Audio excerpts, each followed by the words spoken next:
let's learn how to work our machinery a little bit. I agree. We don't, in this culture, teach people how to operate their mind and body. How do you get motivated? Well, one way to do that is if you are good at subjectively attaching dopamine to the pursuit, just knowing, okay, I really am hungry for this. I'm going to tell myself that, making it 1% of the way is a success, and I'm going to keep going, and I'm going to keep ratcheting on. And then the other aspect of it is that anytime that we're leaning into action, it has the possibility of being an amplifying process or a depleting process. And the key to that is making sure that you're balancing the dopamine and epinephrine systems. We have to remember that this mechanism of dopamine and pathfinding to goals is in every animal. Humans, dogs, sheep. So a grazing animal might be on a really barren landscape.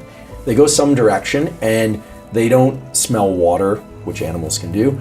And so they veer off course, and then all of a sudden they get a little bit of scent of water. At that point, that's when the dopamine is released, not when they get the water and drink from it. So that puts them in energy to get there. You think about walking in the desert and you're just dying of thirst, and all of a sudden you spot a big lake.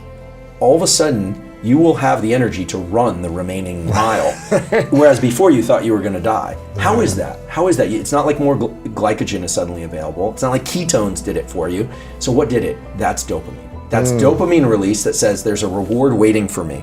And I would say finally, in 2020, we finally as a field got a clear idea of how dopamine is really working. If you can start to register, that craving and that friction and that desire, that almost kind of low level of agitation, sometimes high level of agitation, that is that I'm trying to impose my will on the world in a benevolent way, we hope, that's dopamine. It's working with its close cousin, which is epinephrine, which is adrenaline. They are very close cousins. In fact, dopamine manufactures epinephrine. A lot of people don't know this, but adrenaline is actually made from the molecule dopamine.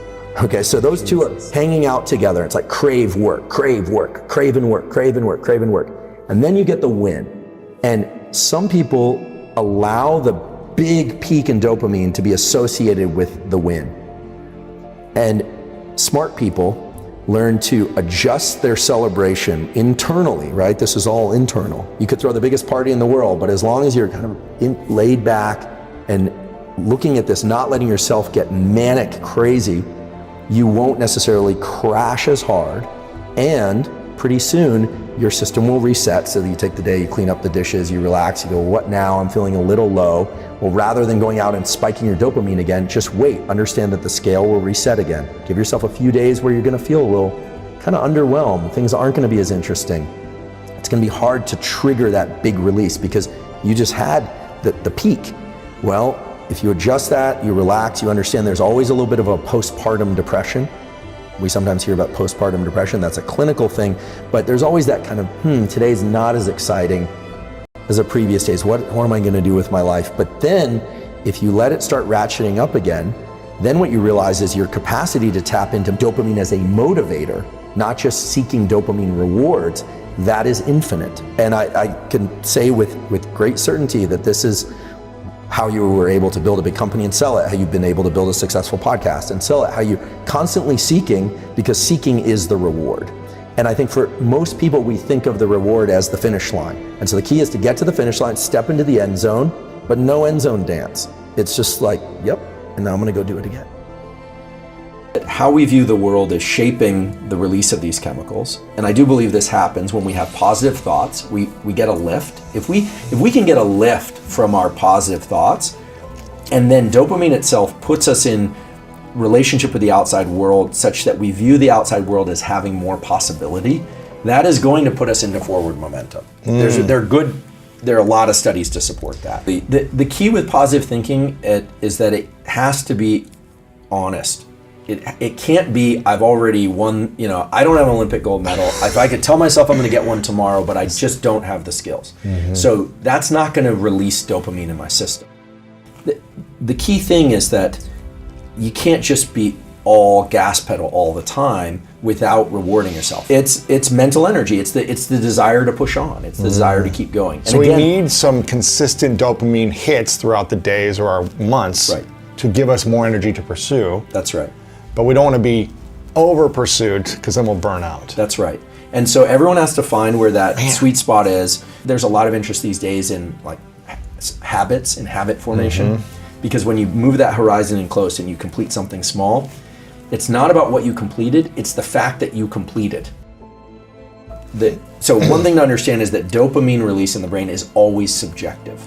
There's no experience that says that has unique domain over dopamine release, that will only allow dopamine release. So if it's very subjective. So if I say to myself, I'm going to get into the process of doing something. We have a new year coming up, so there's gonna be a lot of resolutions soon.